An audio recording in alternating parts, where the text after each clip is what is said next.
are you doing? Yeah, I'm doing. You had a long way to come in here. Recording from 8:30. Did you fly in from Indonesia or? Yeah, Okay. Jakarta, Tokyo, Seattle. This is my home conference, so I just drove over, Oh, nice. Yeah. Where do you live? just a few hours west of here, Okay, in Knoxville, Tennessee. Knoxville. We're still driving. Yeah, Tennessee. it was just said recording in progress, maybe you just tell people that are online, we maybe that they wait, we wait for a few moments. Sure. So for everybody who's online, people are essentially first arriving in the center, so there's about 5 people in the room. And so there's right now more panelists than there are people in the room, simply because everybody's first getting badges and things like that. So we're not really sure how to proceed. When my name's Jonathan Levine, I'm in charge of this site event. And so I'm not really sure how to proceed when essentially everybody's still in the arrival hall. Yeah, I think they're kind of catering people or like Right. triaging people to come into the event, so you can probably just give it another maybe 10 minutes. Yeah, that's good. As people Yeah. are entering. Yes, Thanks sir. for being on time though. Yeah, thank you. But literally, I was just out there and I would say that hasn't quite started yet, and I'm expecting it to get started. Correct. So where is the camera on already? Are there already people online? Oh, yeah, it's video recording right now. Okay, Do you see people online? how many online visitors do we have?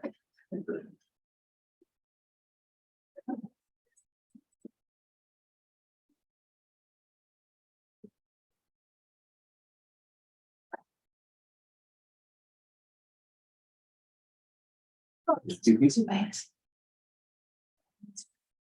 Idris. So another one of the water filter companies is online. Yeah. Recent announcement. Hey, Grace, jongens. Goedemorgen.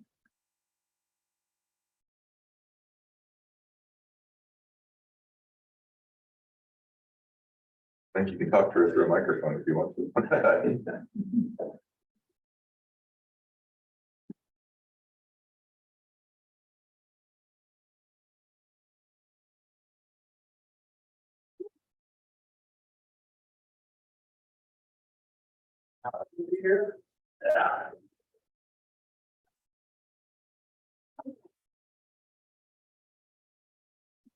Maybe I'll ask people to give themselves into this and give, maybe it's something that they didn't.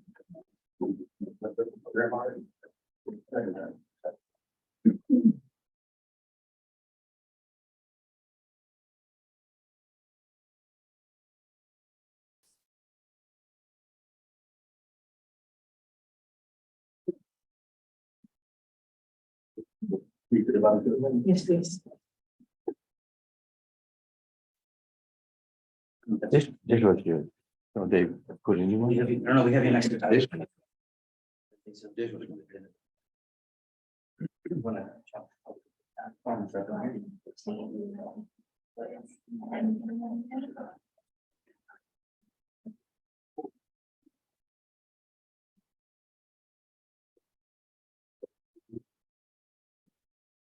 That won't be the balance.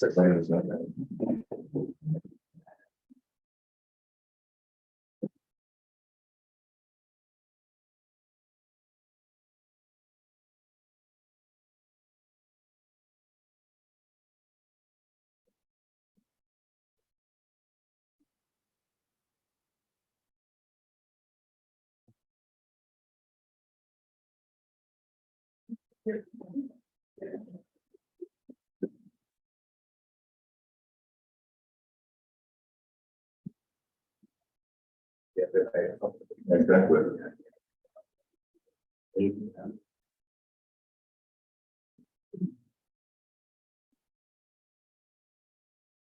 And I was just the message on Wednesday. I didn't know.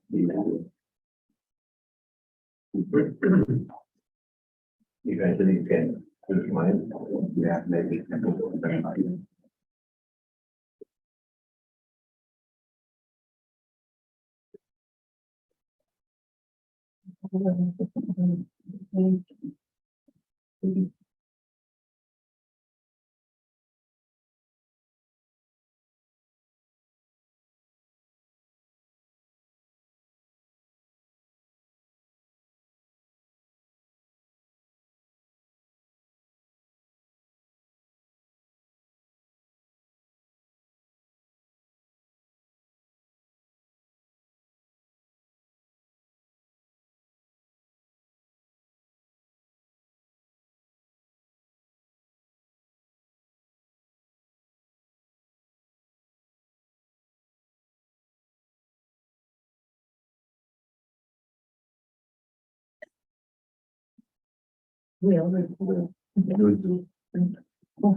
You're doing, yeah.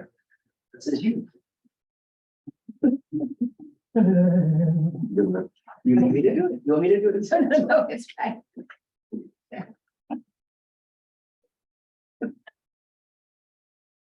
So we're just waiting. I mean, 5 minutes ago, we had more panelists than people in the room. It seemed awkward to start, but I think everyone's first arriving and, figuring out where badges are and stretching, and it's like, well, so this is the challenge. If you get the first session at a conference or the last one.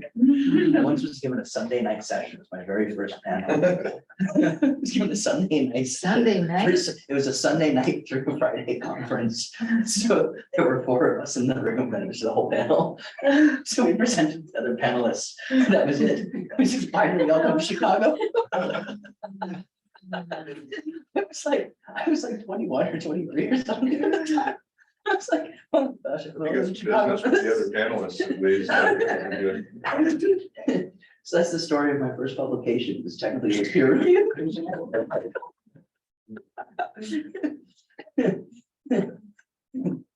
Grid scale thermal energy batteries and salt caverns. It was 20 years ago.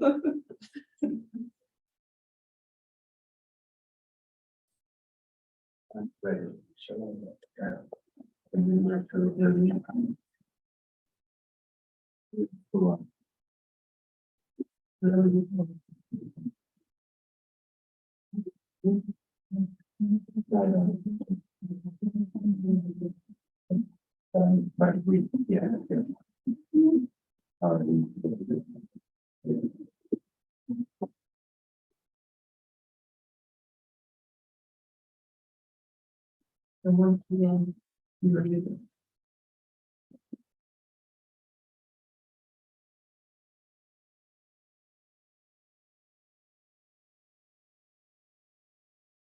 we have some good news. One of the panelists is now on the panel online, so IT's Okay.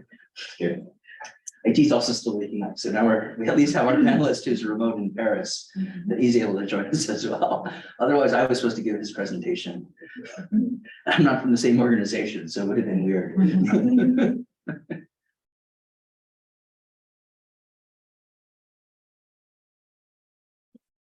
Let's see. We're gonna try something. Since I have no idea how the IT works. He's your IT assistant as Oh, well, yeah. if you'd like. That's also a good point. Oh, Yeah, you're IT. yeah, well, I'm not fully. We're three other I'm IT people. adjacent IT. So I mean, nope, now we're Zoom shared. Now we've shared Zoom, but we haven't done.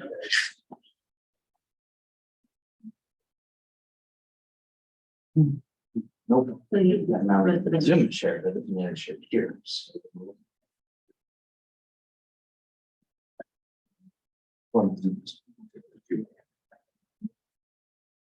Yeah.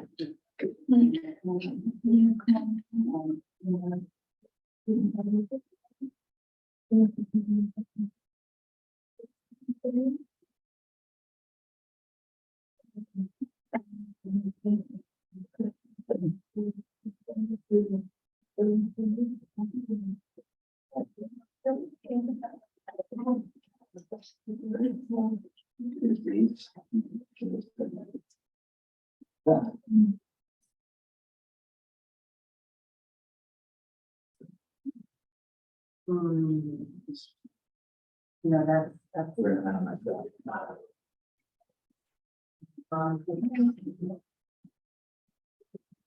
We're good to go. Good to go.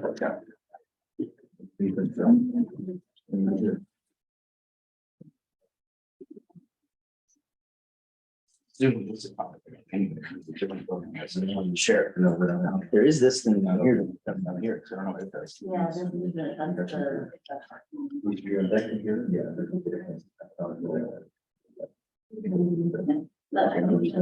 I just. There we go.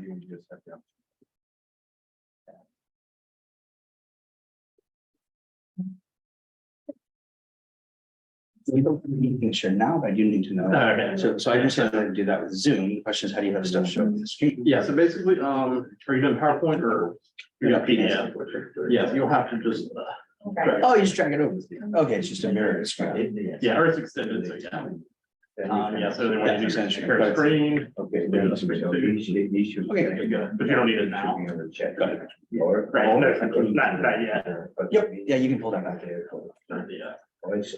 yeah, the Zoom back. Is that what you? Right. Do you have a remote speaker now? Yeah, yeah, you got on. You can drag that back. It's we're not. So you can just start right. Yeah, right. Drag the PDF back. a little bit. Well, panelists want to come up? We'll get started soon. Great.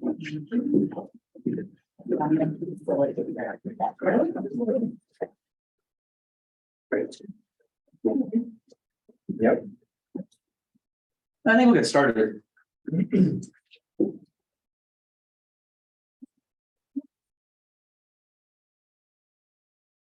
Then the first question is, can the remote audience see and hear us? Let's hope. Should be in the chat. Right. Q&A, when you can. And then unfortunately Tyler's off to his dive from the Lady in the so there's that. Camera's like slightly off. So we can see this wall, but they can't see you. So Oh, really? yeah. Pointing the wrong direction. Not- Smacked it with a stick. Cool. So I think we'll get started. So my name is Dr. Jonathan Levine. I'm the CEO of Folio Materials and the co-founder and co-inventor of Folio Water, the Folio Water filter and Folio Water globally. We make a 20-cent, 20-liter water purifier that's an antimicrobial paper water filter. That's sort of my background. We're gonna do more later. With me today are several other water filter commercial market-based professionals. And the goal of today's session is really broader. The goal of today's session is not to be today's session, it's to start a conversation and ideally to start a series of this exact session at every single conference. Because we realize that this session is missing. There's no or very little talk of how do we sell water to the low-income populations? How do we actually implement and actually do physical distribution, physical sales, have actual humans show up with physical water filters and explain to people, this is why you should buy this water filter. This is why you should use a water filter. This is how you would do this. The maintenance, the production, the manufacturing, the logistics, all of the practical things of execution. So this afternoon, there's gonna be a different session on policy and on the vision held by my colleague Henk, and he'll tell a 2-second version on that in a little bit. But this session is really the execution. How do we execute? How do we actually take all the policy and all the academic research that's talked about here? And how do you actually get that into the real world in 90 different, 100 different developing countries? And actually, and I guess in this case, we even have American talks within this broader conference, right? But how do we do this in a low income setting? How do we do this in the real world? Because that's the one piece that's missing from all of the conferences, right? We've got policy, we've got financing conversations, we've got a academic policy thing. How do we do this practical of implementation? So with that, I'd like the rest of the panel to introduce themselves and stop here for me. Henk? My name is Henk Holtslag. I'm technical advisor of the Smart Center Group, which is a group of water training centers in 10 developing countries. We train local private sector in the production of wells, pumps, filters, whatever. So most, I think use the mic. I'm not close enough. So it's this distance. Yeah, no, probably much closer. Usually if you use the mic. My name is Henk Holtslag. I'm the technical advisor of the MetaMeta Smart Center Group. This consists of 10 water training centers in developing countries, and we train local private sector in affordable wash technologies. Thank you. Hello, good morning, everyone. Welcome to all our online participants. My name is Lieselotte Heederik. They call me Lisa. I come from the Netherlands, but when was it? In 2014 years ago, I found a company called Nazava. I manufacture and distribute affordable, durable, and safe household water filters to empower lower income households to purify their water at the point of use. We have operations in Indonesia and Kenya and also the Ukraine. And then we also distribute to over 30 different countries globally. And it's an honor to be here today. Thank you. Hello, I'm Tyler Roy with Witten and Roy Partnership, WRP Social Impact. And we are basically a bunch of recovering door-to-door salespeople that go around and teach people how to do door-to-door sales in the developing world, mostly in Southeast Asia, in Africa, and Central and South America, and teaching people actually how to do the, you've heard of the last mile of distribution. We teach them how to do the last meter of distribution. So we work on the ground with them to work through that, actually knocking on the door and having that sales conversation, working on incentivizing people, the strategy around sales, and that whole kind of go-to-market experience with it.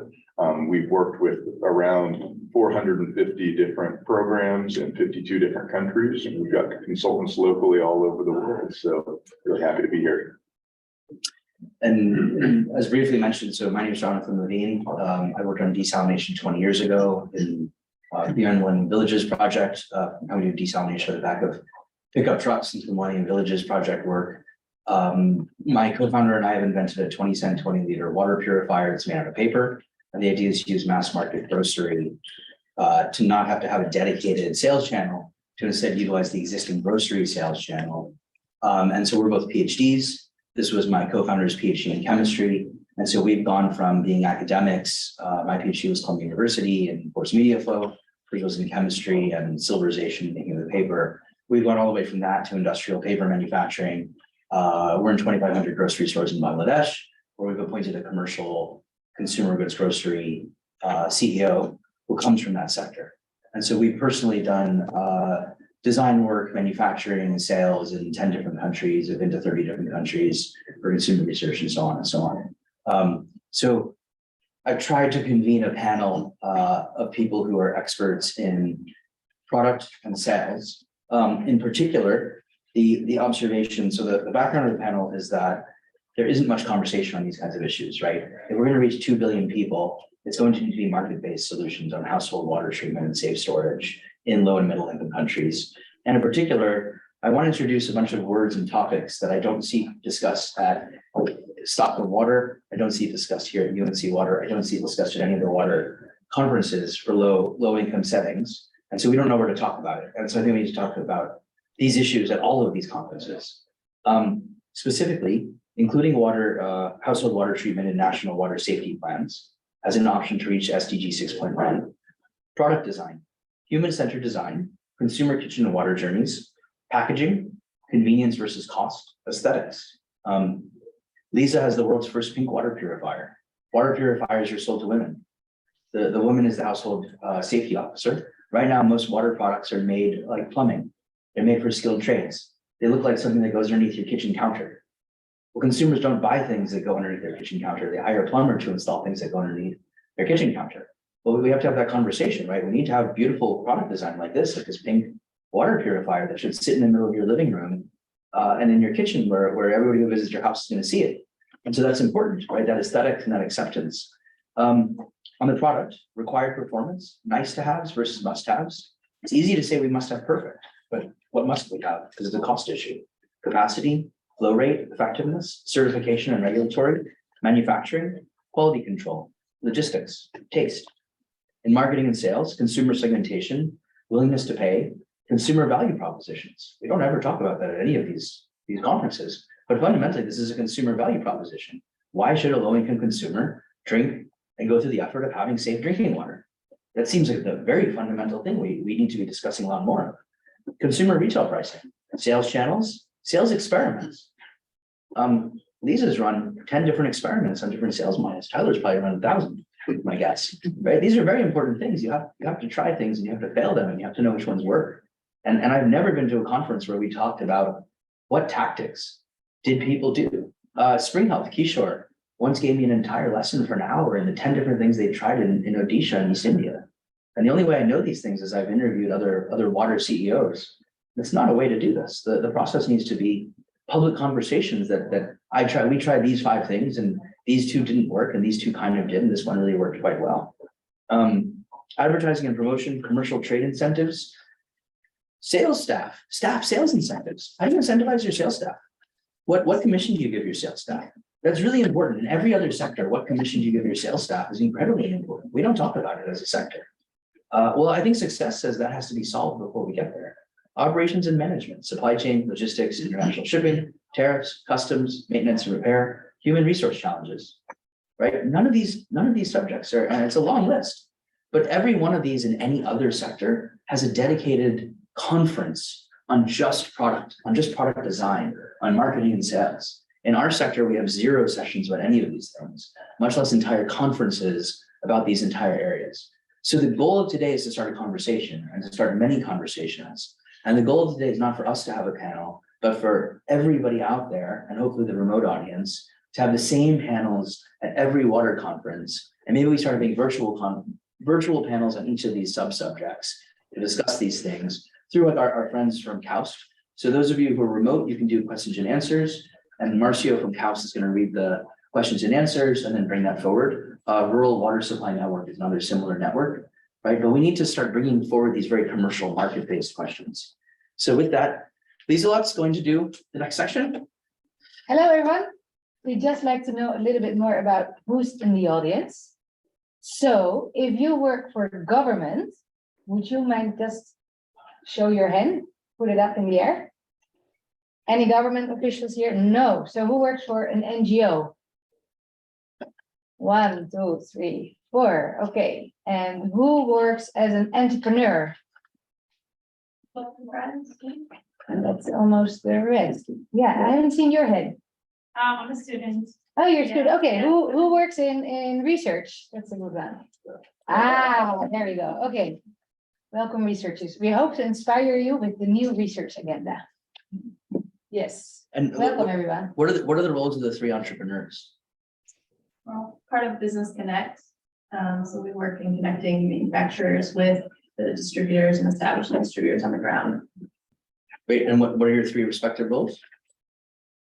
I'm overseeing North America. I'm the director of business tech for water and new. And then CMO. Great. So a water marketing, distribution, and sales organization, like a normal sector, where there should be such specialty firms. The good news is they're one of the main sponsors here, so it's already. Good. So but a healthy sector would have 10 such firms. And I'm sure you guys feel lonely also to be the only such firm, right? So it's a similar kind of an issue. I think the one other person, Paul Eric is with us. I don't know. Let's see if I'm going to try something. I don't make promises on IT. Paul, you're on the main screen. Yeah, I see it. Do you hear me? Yeah. Yes, we do. Please introduce yourself. Paul Eric is our other speaker. Good morning to everyone. So I'm from Paris, and sorry for not being here. Hey guys. So I'm a strategy and sustainability consultant. I used to work for Accenture, where I've been working with NGOs and stakeholders of the water access world, especially with 1001 Fontaine, an NGO operating in Asia. And I don't know how to ask IT to make it louder. 1 second. We're having a hard time hearing you.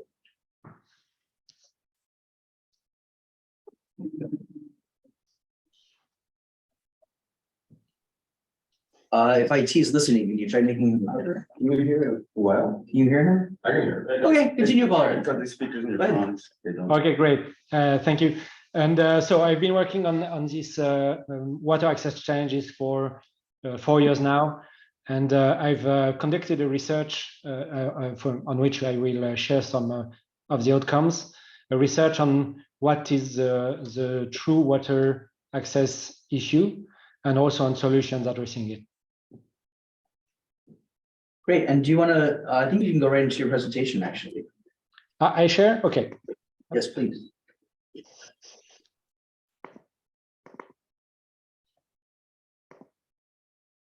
I can do full screen, but success.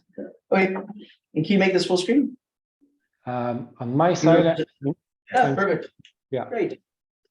Yeah, great. So yeah, I will try to be quick to explain the outcomes of this research. The key point is to better reveal the water access issue and the needs. And one key source today is the GMP, as you probably know all here. But part of the issue is not really revealed, and when we don't present it, it has less value. So all the work done, and especially by filters producers and distributors, is actually needs to be revealed a little bit more. The monitoring of SDG 6.1 is actually wider. Today it's focused on the GMP data and the services that people provide or organizations provide. But the true definition of SDG 6.1 is the access to safe and affordable drinking water. So it's not just access to services, but it's the combination of safe, affordable, and drinking water, which should be the goal at the end in 2030, but even beyond. The combination of the three is quite hard to get because you can have safe and drinking water. You have bottled water, for example, but usually it's not really affordable, not for the low-income people. It's one example. So the key issue we wanted to address in our research is to better understand who has an issue with access to safe and affordable drinking water. As I said, the GMP approach is for lots of reasons very good, but it hides parts of the water challenge. Because the services, the safely managed services usually is not really safe. It means that you need treatment, you need to boil the water or to treat it with filters or other solutions because bacteria can be developed, especially if it's not 24/7 provision and 365 days a year. And the contamination actually is not really monitored enough, which is a big point, and it's one of the reasons filters is a great solution for that. Some definitions are rechangeable in the GMP approach because we don't really define rural and urban areas, and the targets, which is access to pipe water for all, is actually a dream that we will never be able to address correctly. So we need to find other solutions, other alternatives that will be able to address the water need, and especially for drinking water. In the GMP research, you probably have in your mind the 2 billion people lacking access to safe drinking water. Actually, it's not access to safe drinking water, but access to safely managed services. It means that 800 million people still don't have access to basic services, and 1.2 billion have access to basic services, but not this safely managed approach. It means there are contamination or it's not on-premise and so on. You have 3 criteria. I go quite quickly on this, but it's really a first key issue. We need to address these 2 billion first people that actually have an issue with the service by itself. But the true thing is that among the 5.8 billion people who have access to safely managed services, we consider that if you don't, most of them actually have a poor access to safe water. Your connection is not trustable enough, and even if it's just one day in a year, you will not trust this water from the pipe. It will be water. It has lots of very important uses for hygiene and sanitation and so on, but it's not drinkable. And we split these safely managed services population addressed by these services into high standards and low standards. High standard meaning that there are less lack of treatment. I mean, it's quite trustable. But in the population in the middle, who has access to low standard safely managed services, actually there is an issue with the revenues. Because the key challenge is if you have water at home, but it's not trustable, it's not safe, you need solutions to treat it. So depending on your income, you will have access to alternative solutions. And we consider that low-income people and poor people, meaning it's below the poverty line, actually don't have access to these alternatives. It's not affordable.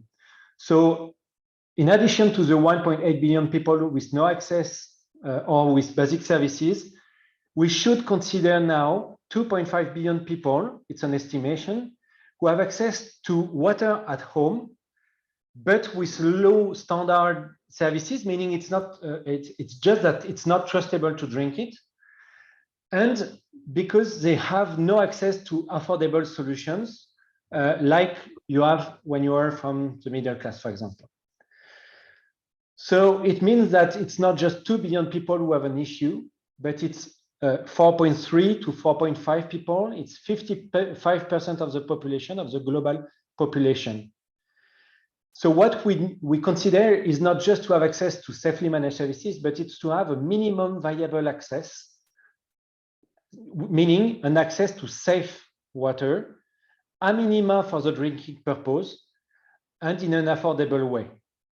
This should be the real ladder, the real target we should have access to, because it reveals that if you bring solutions that help to go from the limited or no access or the access with issue to the minimum viable access, then you bring a real value, which is actually most of the population targeted by filters and other solutions, for example, in urban areas. So from the vision of the GMP to this proposed reviewed vision, there is a very different approach, but also a very different issue at stake. And the key conclusion there is also that the problem is not shrinking, it's growing. Meaning that when we have conferences about the SDG 6.1, we usually hear that the situation is improved and the 2 billion people target will be addressed progressively. What we say here is that it's not the case, it's the opposite. So we need to have more solutions addressing the intermediate part, the yellow part, which is actually an access at home of water, but with a safety issue. I go quite quickly, but the thing behind is we have this global approach, the 4.3 billion people. What we wanted to look at after is also to better understand which solution will be more adapted to which kind of population. There are some population in peri-urban areas who can be addressed by piped water, but most of the population need other solutions, decentralized solutions, filters, other types of kiosk or ATM and so on. A combination of all these solutions, no size fits all. So we need to better segment this population to better address it. And for this segmentation, we need more criteria. I mentioned the type of current services, it's the GMP approach. We also mentioned the level of income, the ability to pay, which was the yellow part we added. But when we address this, we also need to identify the type of area, more or less, more urban or more rural. And we use another set of data, which is the GHSL, which divides the population in 7 groups, depending on the concentration of the area and the volume of population, the density. And also the political stability and involvement. As you know, in low-income countries, stability is sometimes a challenge to implement new solutions. And when we applied these different criteria, the 4.1, also we should have addressed the other ones, which was more complex to measure, to analyze with data. It should be done, it should be done at a local level. For example, the cultural willingness to pay is a key issue, as you probably know. The type of water and the type of treatment we need is also a key issue, but it's more local. If we have a macro approach, we can rely on the 4 first criteria, And based on these criteria, we have divided the population country per country, and then we gathered all the data in this page with 15 groups using these 4 criteria. Of course, the full access, but even in our countries, we have some populations who are actually low income and sometimes even below the poverty line, and will need to be addressed. You have all the people who will benefit from these solutions. It's all who have incomes that enable to have affordable solutions. It's a green one. But among the yellow and the orange one, we have tried to identify the homogeneous groups that could be addressed by solutions. And in our other research, we have tried to identify the key success factors to address them. Once more, what it means, it's no size fits all.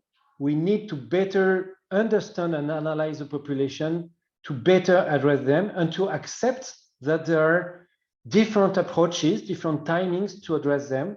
Not only pipe water, centralized, and everything is good. It's more complex, and we need to accept this complexity. Thank you.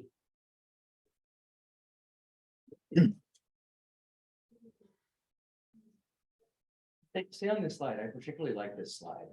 I want to talk about something from personal experience. When we started in 2016, the so-called market size was 663 million people who didn't have clean drinking water. That's what the published number was. And they were ultra poor, right? In fact, these are mostly people in civil wars. These are people who make less than $2 a day. Or these are very, very dispersed rural.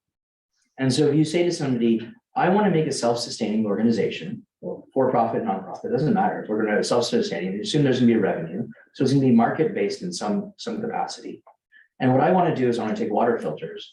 I want to go to the really distributed rural areas. I want to go to the really politically unstable places. And I want to try to go to Yemen. And I want to try to go to the really rural corner, the really last area of Mexico, the really last area of mountainous Bolivia. And I'm going to make a business. Okay. What we're going to do is we're going to go to the hardest place that everybody in the country, in all 100 countries, Chad, Congo, doesn't matter where. The really hard place that everybody in that country says is really hard to get anything. That's going to be where I'm going to make a business. Yeah, no. Okay. There's almost no water social enterprises, drinking water social enterprises in the world relative to the size of the sector and the size of the problem. Now, what if I tell you there's 2.1 billion people or 2 billion people who have germs in their drinking water, who have, some of those are the 663, but we have 1.4 billion. Now they're working class, now they're base of the pyramid, right? They have a steady income, they make $2 to $10 a day, they spend $3 trillion on groceries, they're industrial workers, they're commercial agricultural workers, they're truck drivers, they're different people either in the service, industrial, or agricultural economy with steady jobs. They live in cities, they live in towns, they live in villages. In fact, when they live in the village, there still might be 5,000 people there. So there's still a physical truck that physically goes there. Now I can make a business out of that, right? And so the rest of the world, when they hear our sector talk, they think it's the 663 million because that's the poverty porn and that's where that messaging is. What Paul-Erik has just said, for the first time ever, it's even more. 4.5 billion people says it's the lower middle class and the entirety of the working class, which when you actually go to low and middle income countries, this is what everybody on the ground tells you is the reality. So when we heard 663 million people, and we would go to Honduras and South Africa and Bangladesh and talk to colleagues who are in India and Kenya and Ghana and people say, no way, there's no way that it's 10% or 20% of the population has a problem with drinking water in whatever country you work in. We all kind of know that that's just wrong, right? It's a much, much higher level that only United States and Europe and Japan and Korea, you're going to drink water from the tap, right? And who's affording bottled water, right? So this is an upper class, middle class thing. So something was really wrong. But at the start of the commercial sector, the start of saying we're going to do something, this number has to be right.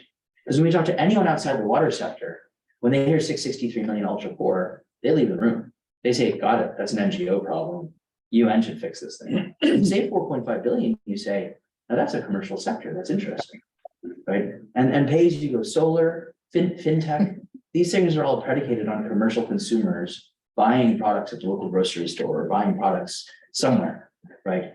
The other one that comes to mind is always consumer goods in general. So condoms, right? Menstrual pads. These are all commercial products. Toothpaste, right? I was just at the zoo with my in-laws, and one of the dentists is out there with a big toothpaste thing, and he's trying to get kids to sign up to be, right? But I've seen the exact same thing in Bangladesh, right? I've seen toothpaste being promoted by, it was either Colgate, Palmolive, or Unilever in Bangladesh, or Procter and Gamble, right? Where they have the kids lined up to learn about toothpaste, because that's how you get toothpaste out into the world. So our sector is the same, and we need to move in that way. And these numbers really nicely look at a market map on how we're going to make different market demand-based organizations to do water filters and other kinds of solutions. With that, Henk Holtslag, Henk's been working in Nicaragua for 40 years and 30 years. And more countries than I can keep track of, that he works with different colleagues and partners and so on everything from a variety of different design for extreme affordability. And so we started off with rope pumps, and Henk taught me that 70,000 rope pumps are used in Nicaragua and are 30% of the rural water supply in Nicaragua. That's astounding, and none of us have heard of this. That's incredible. And so 30 years ago, he started working on that, and now many other people have taken it up, and it's shifted to a very commercial market, right? And so you have a success case that we in the water sector really should be paying attention to what Henk and others have done. So with that, we're going to try an IT thing. We're going to see if this works, because Henk's reputation is here. Henk, I'm going to ask you to come up, and meanwhile, I'm going to try to see if we can get this to work. Pull this. Here. There, that. Second.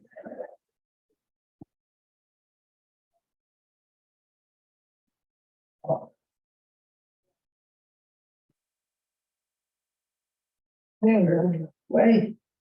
And then let's pick this.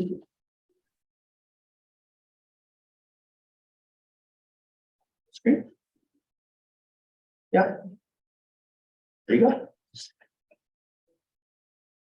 Thank you for the nice introduction. I think I have to correct something. I'm more specialized in failures than in success. So you want to know about failures, we can talk more. So no need to discuss anymore the reasons for the contamination. We just heard that is even many more than 2 billion people. There's the causes of the contamination is logic. For the urban sector, there's a big elephant in the room. How many people have been in Africa and have drank water from the tap? How many people in Africa do drink water from the pipe system? Anyone in the room? Anyone has been in Africa, by the way? Okay, all of them. So none of you drink water from the tap. Then is this not a big elephant in the room? Because we all know water from the tap is not safe to drink. But utilities don't admit this. And this is not to blame on the utilities. It's because there's not enough money for maintenance, there's power cuts. People have to store 3 days of water in Ethiopia, in Addis Ababa, because there's power cuts. So utilities are not to blame in general that they don't deliver safe water. What they could do is add an additional service. And that could be water filters. Also, the WSO in 2007 had this study already that treating water at the household level is very efficient.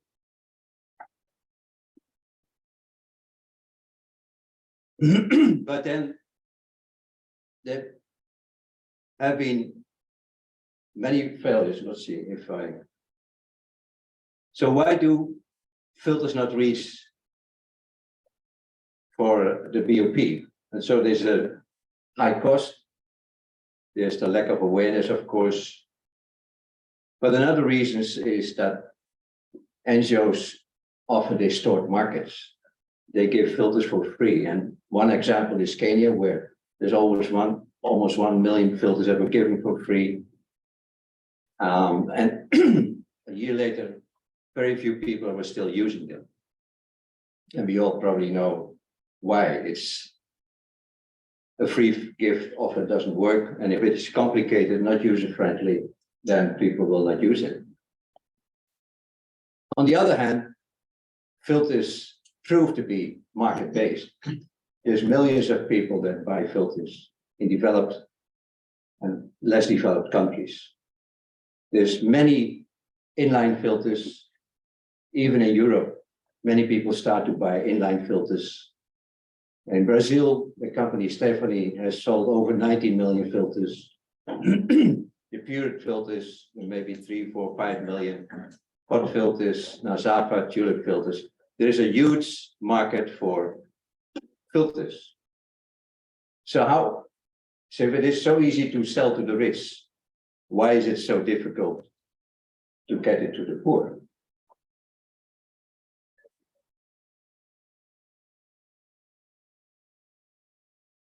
So one or a few reasons are these 3 points.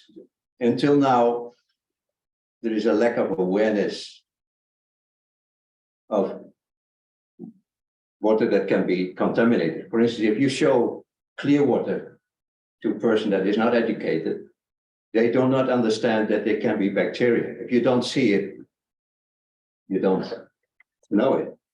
So there's a lack of awareness.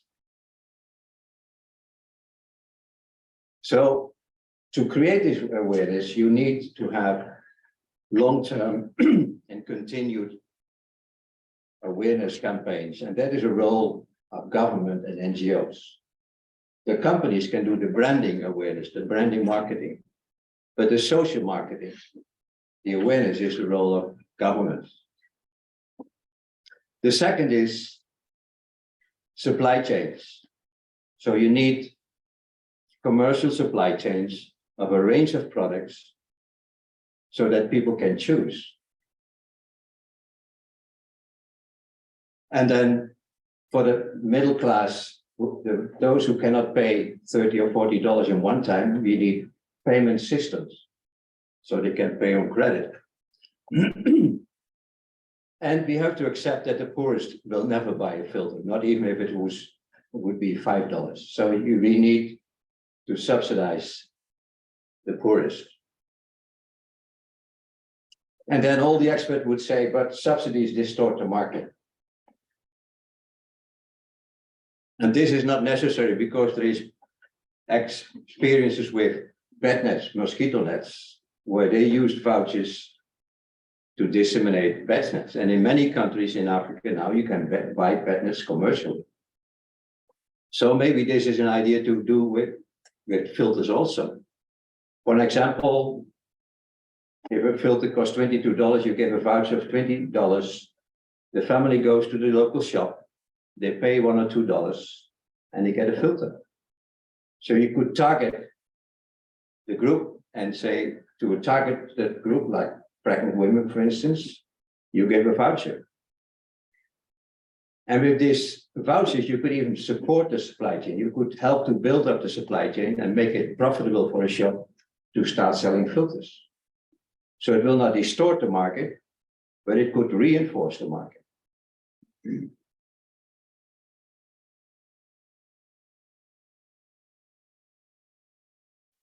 And we have an example in Ethiopia. In Ethiopia, we have 3 conditions that can really scale up the use of household water filters. So one is that the household water treatment is part of the policy of Ethiopia, because Ethiopia has a strong policy on supporting what they call self-supply. So using the money of families themselves, so people invest themselves. There is over 100 utilities that now sell water filters as an additional service. It's not that they say, we cannot serve you 24/7 with safe water. No, they say, we have power cuts, you may have to store the water, so treat it. And here is the service. We can sell your water filter also. And there's a local production started up. So a similar product as the Nazava filter. There was tulip filters that started 5-6 years ago, and over 500 filters have been sold already. Partly 500,000. 500,000, sorry. Thanks for the correction. You see, this was to see if you are awake.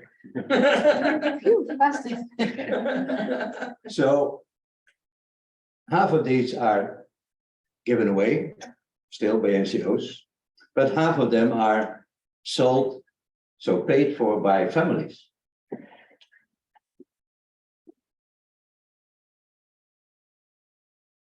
So some suggestions, learn from the model in Ethiopia, offer market-based products, let people choose, and stop giving filters for free.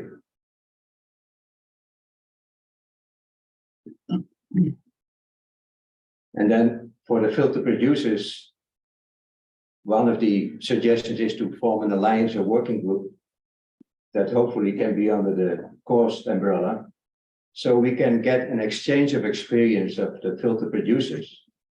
And if you have an alliance of filter producers in the country, they together can talk to government, to NGOs, to donors and say, look, let's cooperate.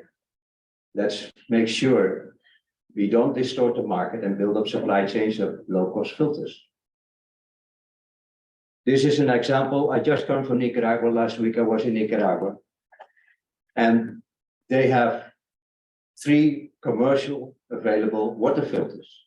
So people have choices.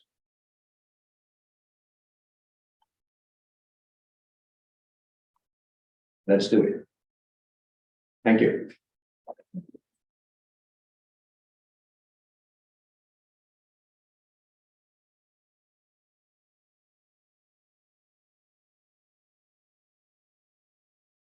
I think this is a big myth that Henk really clearly addresses.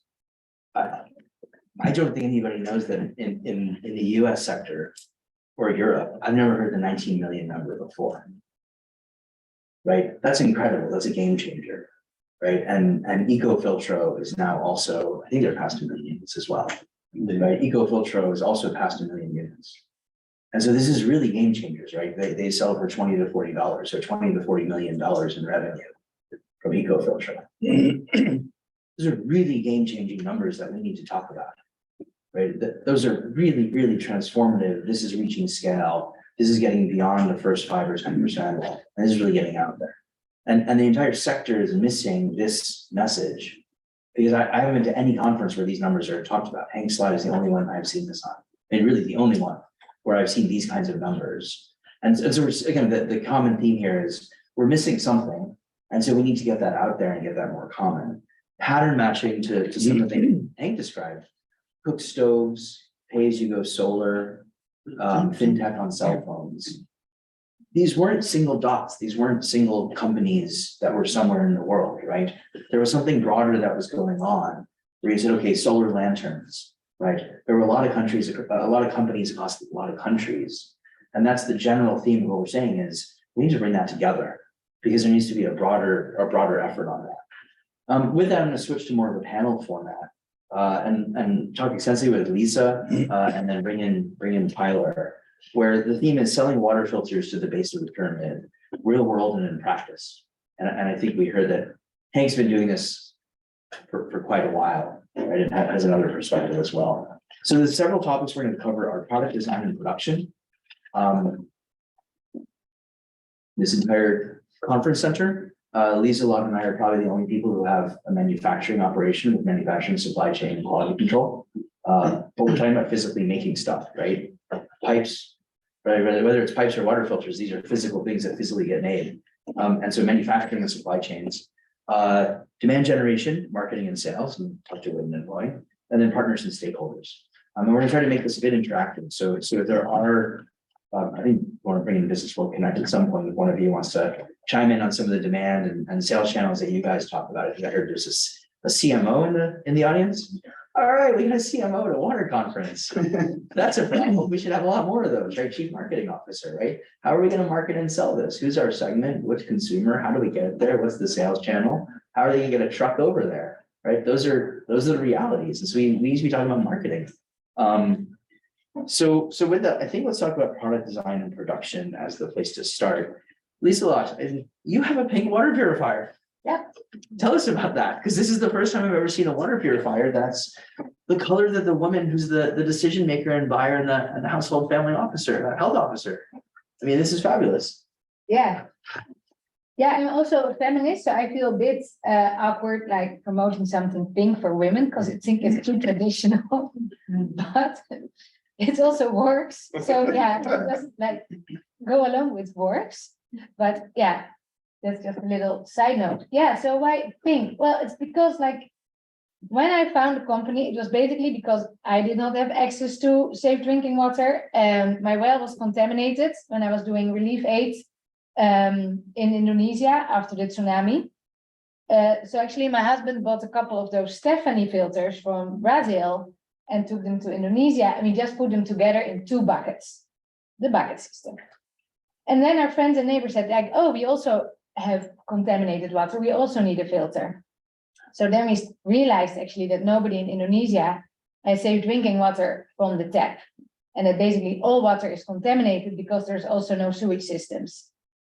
So we were like, what if we can now develop a filter that can empower lower income rural mothers to purify their water at the point of use so that they have a free flow of drinking water, and they can save money on collecting, they can save time on collecting fuel, they can save money on buying medicines, and they see their children, flourish and being happy.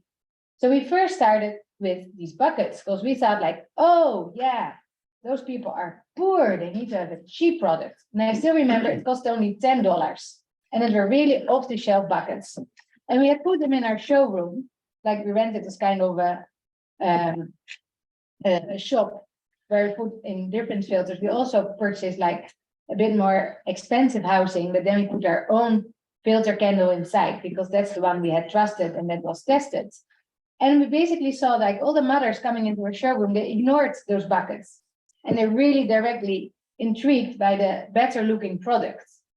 And we're like, okay, wait, we asked these mothers to make an investment. And then we rather have the product, being showcased in their living room to generate word of mouth, because that is still the best marketing strategy to have. So we are like, wait, we have to do better. Like if we're going to sell buckets, it will be very difficult for us. So that's when we then partnered with Delft University. It's a technical university in the Netherlands. And we had a student project of industrial design. And they did all these consumer group interviews to make sure it's like human-centered design product. And the women they talked to, they came up with this design. They wanted to have a lot of volume. So we have 16 liters to collect the contaminated water, and then there's 16 liters for purified water to ensure that the mothers have enough stock of safe drinking water for a whole day for their families. And they wanted to have a stand so they can just put a glass below it, because if you have the buckets, it means the tap is, it's here at the end. So you can't place it here on the table because the glass doesn't fit under. You always have to put the bucket system on the edge to ensure your glass fits below it. And then they wanted to look good, so they actually choose this shape, which is a little bit broader up front, because it's like the man with broad shoulders. That's perfect. That's how they associated with this shape. So that was in 2018 when we launched the blue one. And now, like in Indonesia during the pandemic, we saw like home deco, and everybody was paying a lot of attention to their interior design, even those households that earn less than $100 a day. If they receive guests, they want to have their living room to look good. And no matter where I go, people really try to make the room where they receive their guests look good. So that's when we were thinking like, wow, what if we now also develop different colors? So actually women can really, feel it fits within their within their house. And we've launched this product this year. So unfortunately, I cannot really give you already like very tangible results. But what we see when we introduce this one, it can be really be the tipping point for a mother to say like, oh, but I like the pink one, I'll buy it. Yeah, it can have the effect that it immediately resonates with their taste. So we think this is a very good and strategic movement to get more mothers and households into household water purification. That's a little bit on design. Yeah. You want to hear more on design or? Well, so I want to talk about our experience, which is, can the audience at home hear? I don't know, because I think this is a Question microphone. first, or? No, that's Yeah, it's right, okay. it's a heavy. So over on the Folia side, we started off as a couple scientists, but we said, okay, we need to do human-centered design as well before we understood the term. So we went and we worked with organizations around the world and did a lot of work with international development enterprises in Bangladesh, but a lot of others. Common themes we saw were bottles and sodas, and we looked at what the existing consumer water journey is, meaning how are consumers already getting water from the tap or from their tube well or from whatever their current source of water is into the kitchen, and then from into the kitchen they've got it stored in something, and then from there into a glass of water. So in Honduras, they've got these big cement, they're pilas, right? And they're about the size, a bit bigger than this table. And they'll take that into a 2 or 3 liter Pepsi bottle into their household, right? In Bangladesh, it's, you can't see it, but it's a kolshi. Kolshis are the big metal pots. They're called maktas in India. And so we saw that as a common theme of that's already where the consumer is storing their water. In parallel, we saw things like other consumer goods products and looked at what was right there in plain sight. So Unilever has their different soaps. The Life Buoy soap, there's about $1 billion of it sold globally, and it comes in red, blue, green. There's different kinds of highlighted colors. Right? And we started looking at color and brand theory. The other thing that we saw was the packaging always has the mom on it and a kid. If the father's on there, he's only on there in relationship to the mother. The orientation is always around the kids and always around the mother. The orientation on consumer goods of soap and other hygiene products is always family orientation. And it's always presentation of the kids. This is the focus. This is you can see this visual focus. And so we saw all of these kinds of consumer goods pieces. So we brought on a consumer goods expert. So Mohammed Rashed's my CEO in Bangladesh.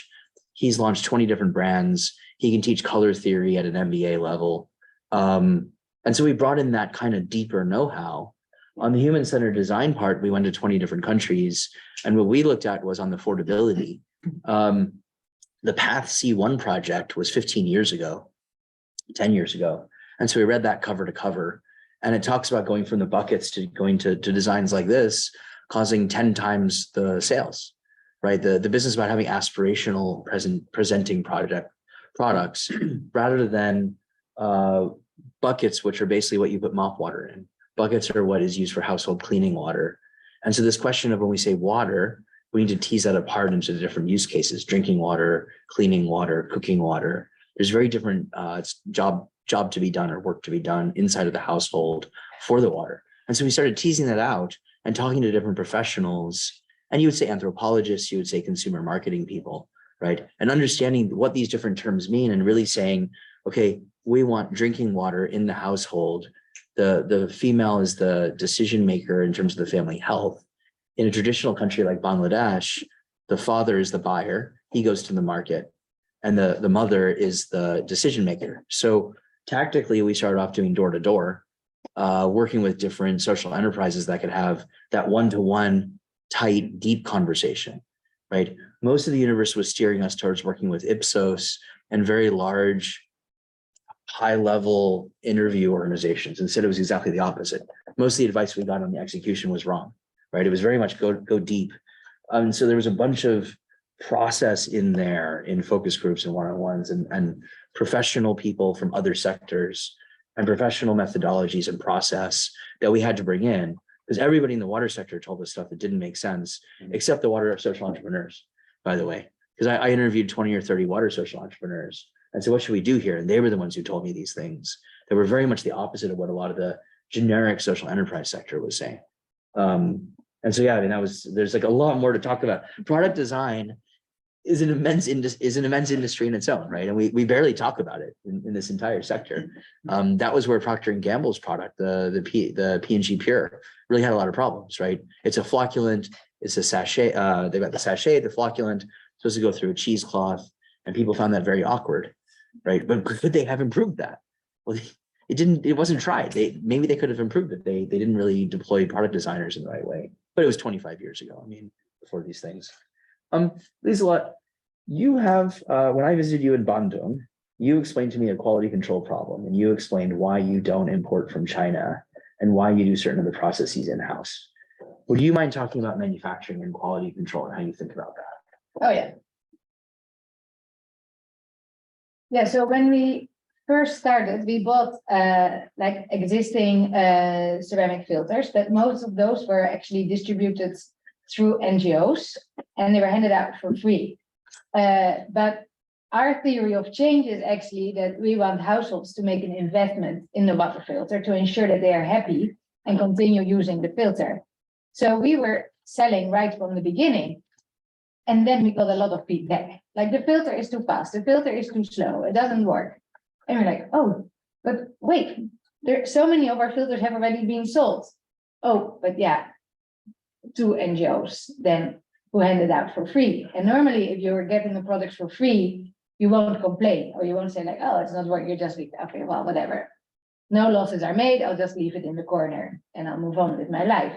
But we started selling and we got all these complaints. And then we were like, okay, wait, we need to control our own process. So we started to import like half goods from China, and now in our factory in Indonesia, we have 1,000 square meters. We have a capacity to manufacture 10,000 filters per month.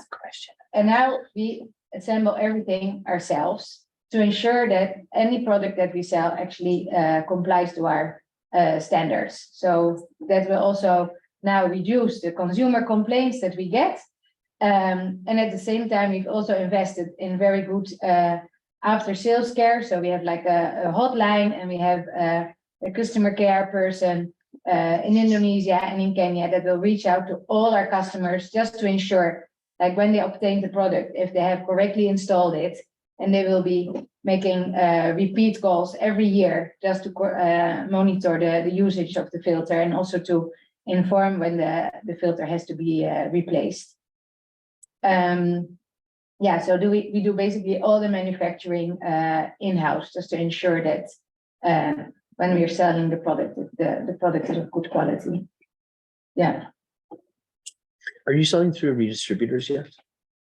Yeah, we sell through Business Connect. So please reach out to them if you need a water filter here in the US. Be prepared for any hurricane or anything that passes by here. So when you do that, are you required to send a certificate of analysis proving that all the manufacturing was at correct standards? Yeah, but that's mostly also because of if you export or you import in a country, then the import regulations are that you need to have all these manufacturing certificates. Yeah. So what my company does is we industrially coat paper. And so we're actually putting our patented coating on it to make it antimicrobial. And then we convert that into a finished good, into the actual antimicrobial coffee filter. And so I'm in the world of industrial manufacturing. And so we have things like certificate of analysis, long-term supply agreements, and commercial contracts. And so you cannot sell your product that's going to have a public health claim without having certain kinds of technical measurements that prove that you're going to be hitting that public health claim for any other downstream organization to sell your product, because they're taking on a certain liability. And so we need to be able to warrant and have a liability indemnification that says the thing that we manufactured when we made this antimicrobial product that's going to have a health claim on it, yes, we manufactured that correctly, right? Those are the formalisms of the manufacturing production. And those are the normatives of, again, every other sector. So we have normal commercial contracts with corporate lawyers and so on. And so those are the different appendices that you have in there, which talk about, here's how you have the proof point, here's a certificate of analysis, you need to have a verification or validation study, you need to have a quality management system, right? And so we have a complex set of 100 documents that describe how we do our manufacturing. And that's just for our paper. We need to have the same for when you actually convert it into a finished product, right? So on the physical manufacturing, if you're gonna be a water filter producer, those are the kinds of formalisms that by the time you get to large scale, you need to have some of those things in place. And then similarly, the distributor and sales organizations are usually looking for those things, right? How do I know that your product performed?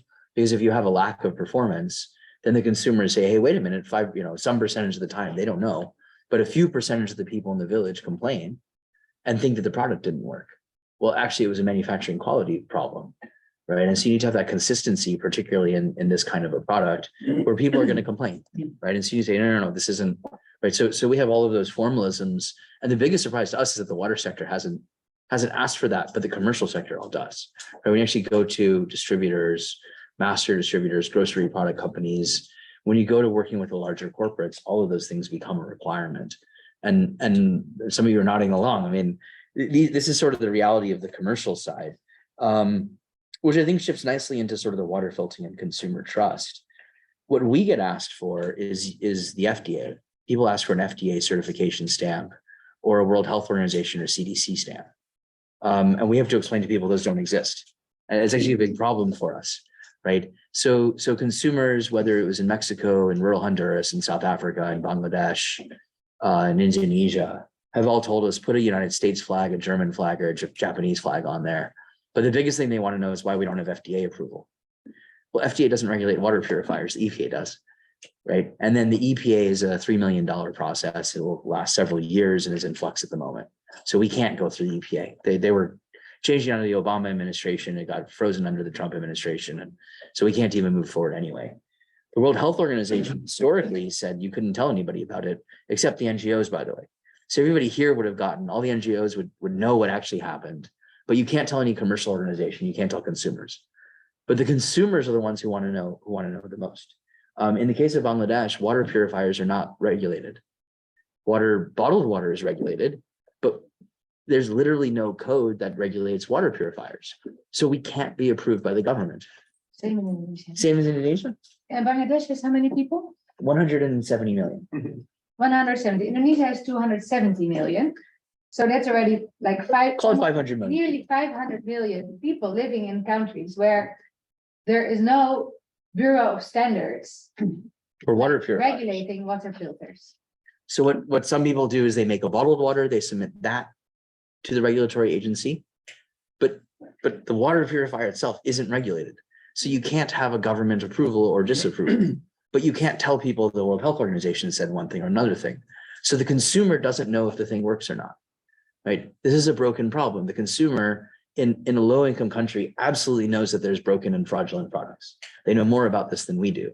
And so we have this kind of broken problem that we have. And you have the same problem. Yeah, because like this Bureau of Standards exists to make consumers aware, like what is a fraud product and what is a good product. But if that doesn't exist for the industry that you're in, you as a company, you have to do all the work yourself to communicate like it's a good quality product. And it will be so much more helpful if the governments or the WHO, will now, help those governments and to ensure that there's like industry standards for water filters as well. In Kenya, it's different. There's the Kenya Bureau of Standards, and we immediately get like a cap sticker, and every product in Kenya now has this cap sticker. And it's really in Kenya, everybody asks, like, do you have caps? Do you have caps? So consumers are already aware about this, and they're critical about it. But then you operate in a country with nearly 300 million people, and then, there's like so much ignorance about Let's put Tyler the on the water spot. filters there. Yeah. So how many, you said 50 countries?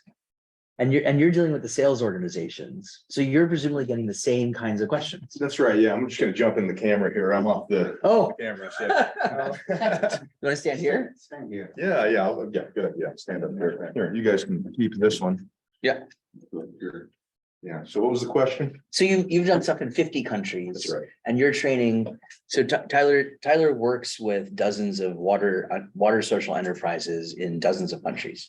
So you're presumably you're working with the sales staff and you're teaching them how to do one-on-one sales. So you're presumably hearing these questions in different markets.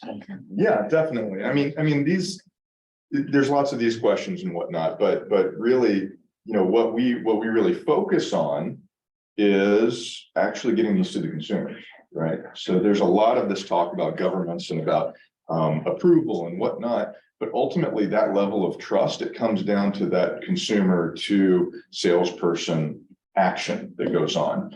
And what happens is a lot of times this just completely gets looked over, right? And the big reason for this is that sales is scary, okay?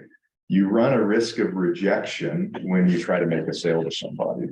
With marketing, people love to pour money into marketing budgets because marketing is not scary. You never run the risk of someone saying no to you, right? You mean advertising? Advertising. You mean So- large factor out of home advertising? Exactly. So when we take marketing and sales as two different things in the industry, then it ends up being a much more scary thing to actually focus on that person-to-person interaction where you can actually build that trust about the product by focusing on that type of education with them on the spot right there. You don't really a lot of times need to say, oh, this is WHO certified or anything like that, because you build that personal trust with people. By comparison, every distributor, so part of it is we sell through distributors, and ideally we sell through master distributors. They want to know it's there because it protects them from a liability perspective. So some of it is when you're doing a B2B2C. So scalable sales of water filters are not done by building your own last mile sales organization, right? So I'm not going to have a person on every single street corner. There's already people who sell products on every single street corner. There's already vendors who do that. Those are called distributors. Above that, you would have a master distributor. Master distributor take an entire country. You're gonna have regional distributors, and you might have somebody locally that has a few hundred people who's sort of the last mile distributor, which is who I believe you're normally training the last mile distributors. Yeah, so actually a lot of times they are captive sales agents of organizations. So I'd like to talk a little bit about Supertunesci right there, right? That's a hydrologic project. And we originally were the ones that trained them. So they attempted to do a training at the beginning where they did a 3-day training on the product to the sales agents. It was 26 sales agents and 1 sales manager. They did a 3-day training, 2 hours of which was on sales, right? The rest of it's on the product and stuff like that. I mean, who's seen that before, where it's like, you have a big training and then a little bit of it's on sales and it's like, okay, now go sell, right? They went out and in 14 weeks, these 26 people sold 175 water filters, right? So we went in and did a proper training with them, 5-day sales training, fully dedicated to sales with 10 of them, right? Cut the team down to a third of it and then sold 1,200 water filters in those first 14 weeks, right? And so having that core sales team, that's what gets your product out into communities. That's what gets people seeing their neighbors having the products, right? That's what actually gets people to start trusting it and getting over that initial kind of hump to where this is actually a real thing and not just a thing that they see on billboards, see in radio, that type of thing. Great example of the next section, which is demand generation and this kind of sales professionalization. Do you want to speak to the same, you've done a lot of sales channel experimentation and a lot of different experiments on how should this be sold? You want to talk to us about sales execution? Yeah, I can't say we have cracked the nut yet, because we just started with a product and we just tried to sell it anywhere we could think of. So we were on the market, we were doing door to door, we were selling to NGOs. Then customers who bought our product, they're like, yeah, but my friends and neighbors need it as well. Can I buy in bulk? We're like, oh yeah, sure, you can become a reseller. So then we developed a reseller model for distributors. Now our core model is, as we really want to generate impact and reach those lower income households, which often cannot afford to purchase our product. Now our core channel is through the microfinance institutes, where instead of getting now a financial loan, the customers get our product and then they pay back in installments to the MFI, and the MFI pays to us. So we de-risk the installment payment plan. That is our core sales channel. And next come the sales to resellers.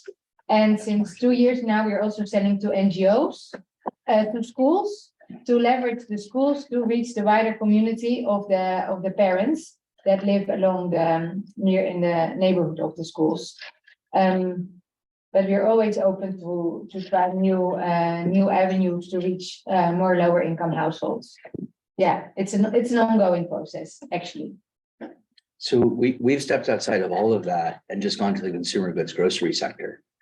And then there you have an existing set of service providers in the commercial sector.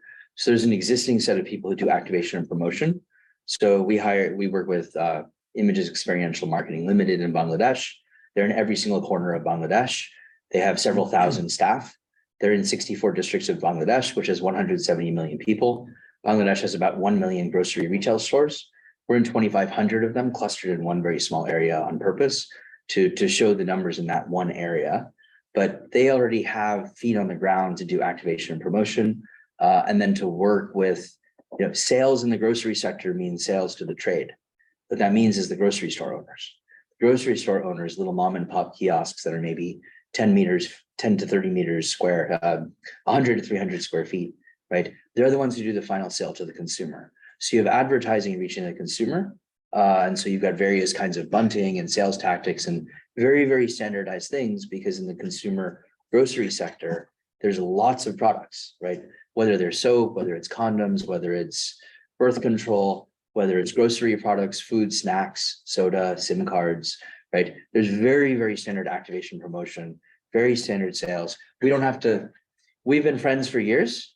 And unfortunately, I tell them we can't hire you because we don't need to do that. The grocery store owners are already the salespeople. They can't run a grocery shop if they don't know how to sell to their own consumers. And then usually in a developing country, there's always a strong relationship between the mom and pop grocery store owner and the local consumers. They're already spending social time at the grocery stores. There's already a deep relationship between the tiendita grocery shop owner in Mexico, the tendero, and the consumers, and same thing in Bangladesh. So we use a completely different channel because we get around all of this by being fully scalable. And so now you can do this sort of demand generation and sales and so on that way. I think you've already talked about that with your different organizations. Have you done sales experiments? Can you speak to that a little bit? Experiments, sure. I mean, yeah. Well, first off, I want to draw a little bit of a fine line there. Is that what Jonathan's product is? It's a 20-cent water. I think we're going to do 10 minutes over or not. And so it's going to be a continuous type of sale. Those are perfect for grocery stores, for retailers and everything like that. If you try to sell a $40 water filter in a grocery store in Bangladesh, you're going to have a bad time. Yep. Right? And so it's really about, if you're doing durable consumer goods, a lot of times that is much more of a direct sales model, whereas disposable consumer goods are reusable or non-reusable. And we had direct feedback on the #1 company on the planet, which is Eureka Forbes in India, sells water purifiers to middle class. And so we met with the leadership there. And so they sell door-to-door water purifiers for 30 years. Literally used to be vacuum cleaners. They introduced vacuum cleaners to India. And they told us, they said, unfortunately, we have the wrong channel for the thing you just said, because durable sales, you have the time for the education and doing that door-to-door one-on-one model. But notice that the set of humans who do the sales are totally different at a durable price point, $40, than a 20-cent water purifier, which is what we have. The kind of physical design is completely different because you can afford plastic pieces there. And so we have a very simple cone because what you can afford at that price point is different. The humans who do the sales are different. How much time you have to do the education, the sales, all of these different parts of the actual sales activities are totally different things. And that's a key part of all of this, the selling water to the BOP. So quick question on time. We have 6 minutes till 10 o'clock, but we started 10 minutes late. Should we end at 10 o'clock or should we go over by 5 or 10 minutes? What's the vote? End at 10 o'clock? Are you guys okay with us going over? Okay.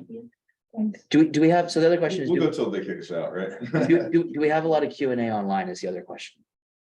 Do you want to go through the Q&A online? And then we were going to try to have some question from, let's start with a question from the audience. I mean, we can talk about each of these things for a while, right? These are little dots on the map because each of these subjects is many hours of conversations and expert elicitation. So let's start with a question from the audience. So I'm Jim McGill and I work in Niger, with the Smart Center. I work with Henk a lot in Niger and South Sudan. And, part of what we do as Smart Center is trying to develop the local private sector. Exactly. Thanks. Yeah, part of the work we do with this, the Smart Center is trying to develop local private sector to be able to sell the filters like this. Or we just import the filter element and they get whatever locally they can and produce these things. And it's a very, very slow process. It works, but it takes time.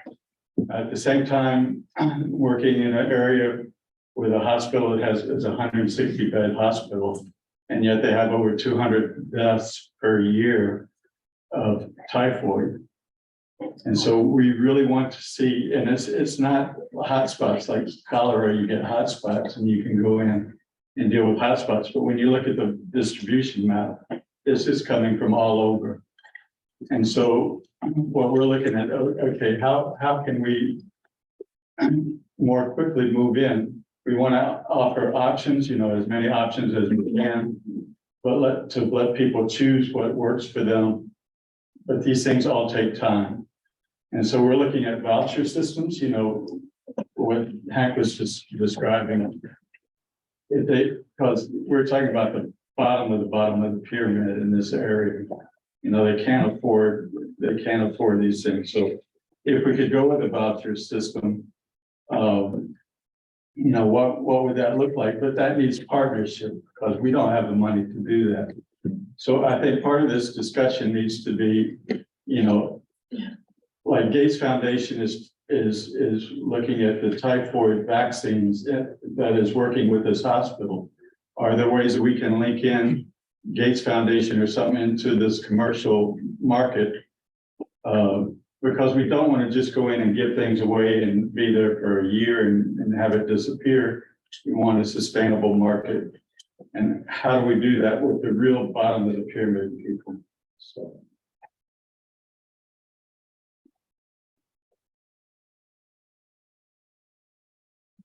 Answer that. Yeah. Shall we take 3 questions? Yeah. Or? Let's take a few questions. Or do you want to address Okay, that one yeah. directly? Yeah, sure. No. There's more I mean, questions. What, do you want to read the online questions? From the chat? Yeah. It's one question, yeah. Just one? Yep. Okay. So should we not consider community scale water treatment? The technology is there, highly effective, user-friendly, and highly affordable. So this is one question coming from Anthony Reed Harvey, and it hasn't been direct for Community scale water filtration. Yes, community scale water filtration. He said treatment, but I would say filtration in this case. Sure. So I'll talk about the two combined. I make it a personal mission to try to know as many other water social enterprises in emerging markets as possible. And so there's different water social enterprises that are addressing each of those two things. Some of the water social enterprises will make sort of a franchise model, water4.org. They do a great job of doing that. And 1001 Fountains is similar, right? Where they set up centralized facilities and then ship out bottled water. DLO Haiti does that, and they use the workers in the factories as a way of getting trust into the communities. That's one way that some people do it. In the case of community water filters, there's a lot of water kiosks, which is a version of that.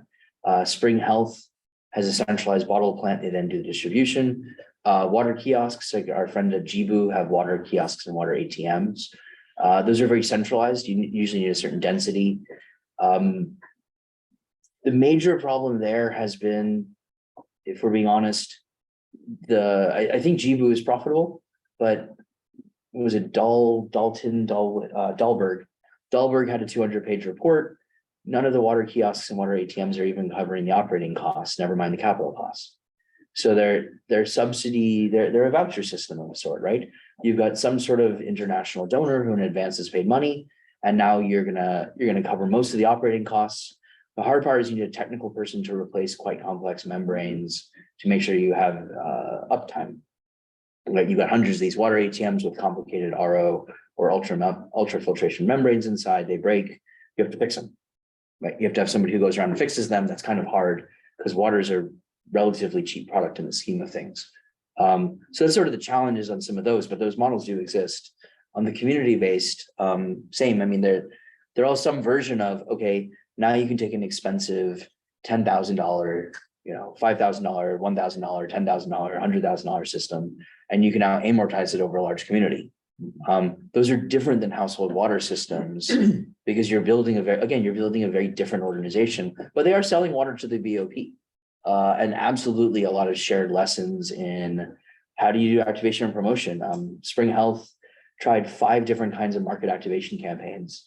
And we were at a water conference in Geneva, and we sat and we talked about it for like an hour, where they told me all the different things they had done in India, where they were working a lot on reducing their staffing per consumer buying to get the right cost of sales, essentially.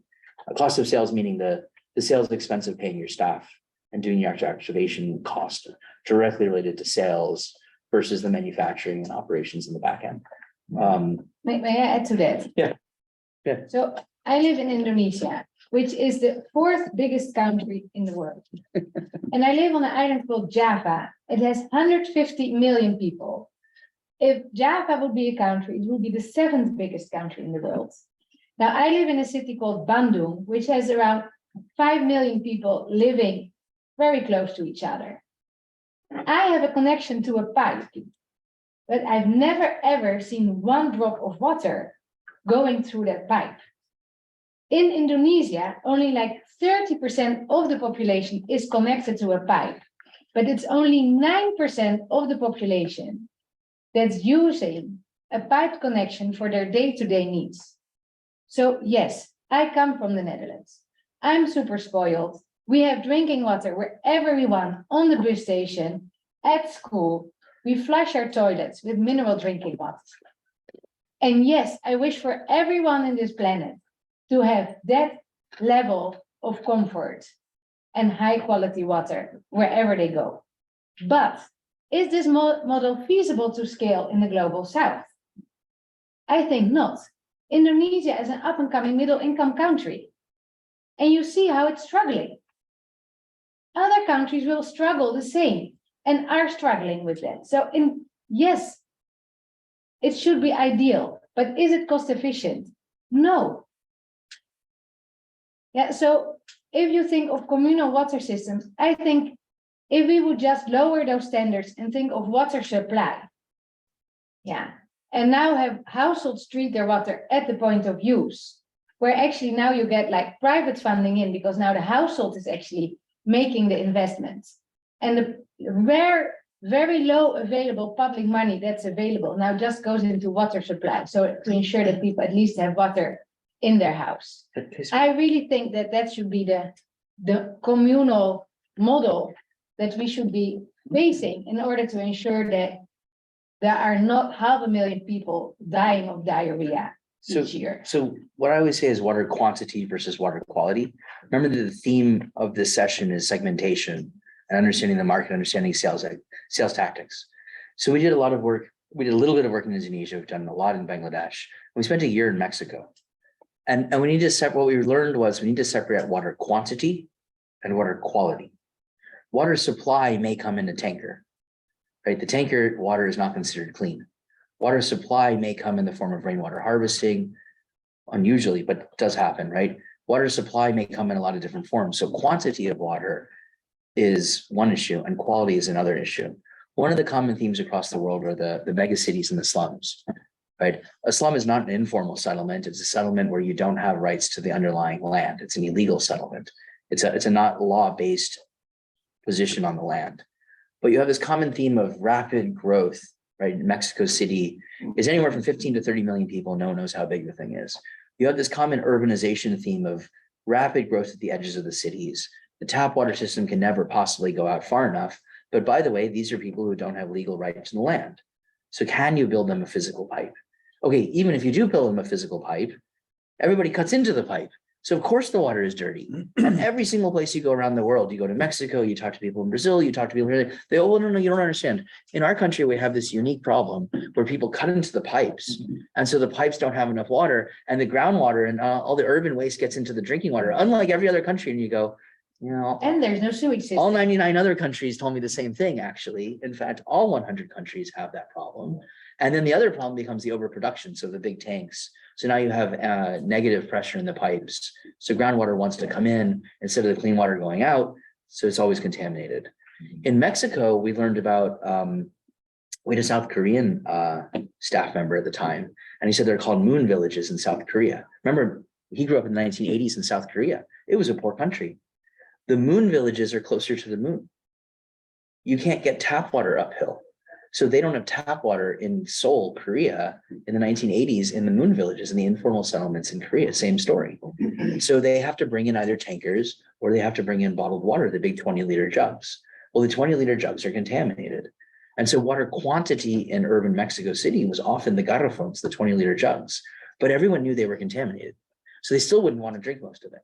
Right. And so water quantity and water quality ended up being very different. Rotoplas is the big water company there. They're más y mejor. They're more water, and then they're better water. But you first start with more because Mexico's a desert country. And so we realized that the wiring and the consumer sentiment around water in Mexico was that of a desert country, which is first we start with quantity of water, and then we think about quality of water. Right. We realized with Rotoplas, we were going to work with them, realized it didn't work. Because they have plumbers. They do water supply. They do large tanks, tinacos, that are either for ag or for urban. And so they had a bunch of plumbers and skilled tradespeople that could install stuff in your building under your counter on the roof. What they couldn't do was that.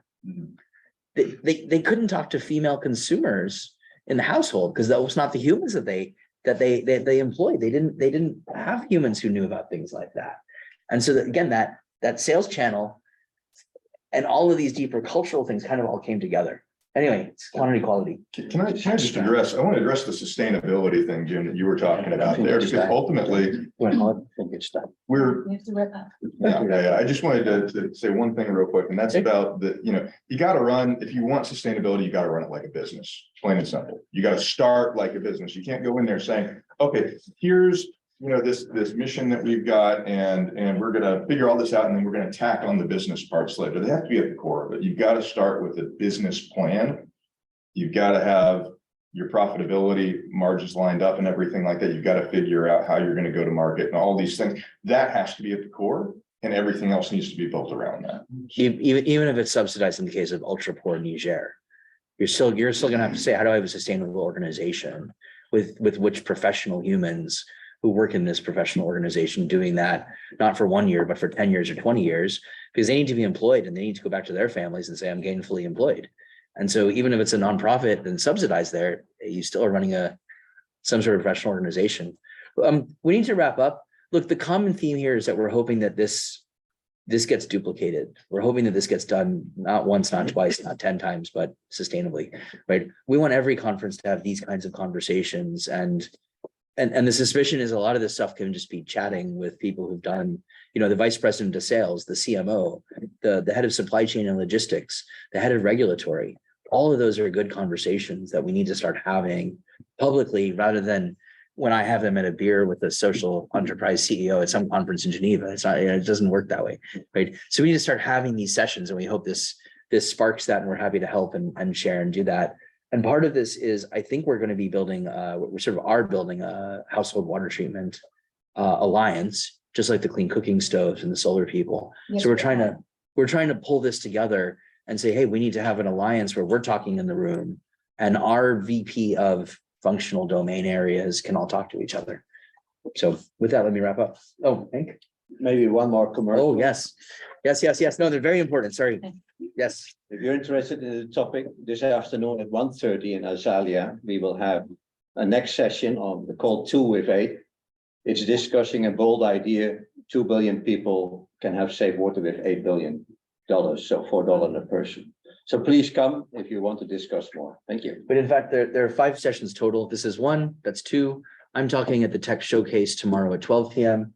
Lisa's the one on Wednesday and Henk is the one on Thursday, talking about different products and different, each of our actual businesses and what we actually do will be, so that way there are 5 sessions. And if you look at the total content on selling and market-based things, we're kind of it, and that needs to change. So those are the 5 sessions to go to on market-based things, and we have to have Business Connect come and talk more next year. Yeah, and I've got a few books on selling in this type of. Yes, environment yes. that you wrote, so This is if very anyone good. wants some, I've got just a few of them up here that I'll give you, so. Thank you, everybody. Thank you.